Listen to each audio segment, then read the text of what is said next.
तो फाइनली दोस्तों भोजपुरी के दबंग स्टार खेसारी लाल यादव जी की फिल्म डांस, इस फिल्म के फर्स्ट लुक पोस्टर को आप सभी के बीच रिलीज कर दिया गया है। इसी के बारे में हम बातचीत करने वाले हैं इस वीडियो में, तो वीडियो को लास्ट तक देखते रहें। और जो लोग मेरे चैनल को भी तो सब्सक्राइब नहीं किए हैं वो लोग कर लें, क्योंकि हमारे चैनल पर भोजपुरी का हर खबर सबसे पहले आता है। तो सबसे पहले बात कर लेते हैं खेसारी लाल यादव जी की फिल्म डांस के बारे में। इस फिल्म के निर्माता हैं सुधीर सिंह और इस फिल्म को डायरेक्ट किए हैं धीरज ठाकुर। जी हाँ दोस्तों, इस फिल्म को डायरेक्ट किए हैं धीरज ठाकुर, जो कि बहुत ही बेस्ट डायरेक्टर हैं, बहुत ही कमाल के डायरेक्टर हैं। और इस फिल्म के स्टार कास्ट में नजर आने वाले हैं भोजपुरी के दबंग स्टार खेसारी लाल यादव और एक न्यू एक्ट्रेस। और इस फिल्म में भोजपुरी के दबंग स्टार खेसारी लाल यादव जी का नया लुक होने वाला है। जी हाँ दोस्तों, नए अंदाज नए लुक में नजर आने वाले हैं खेसारी लाल यादव इस फिल्म में।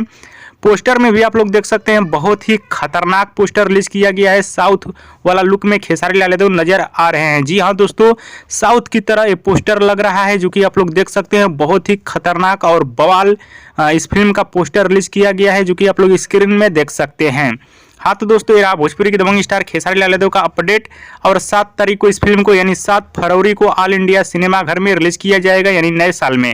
वीडियो पसंद है तो ज़्यादा लाइक करें, कमेंट करें, शेयर करें, सब्सक्राइब करें। धन्यवाद दोस्तों।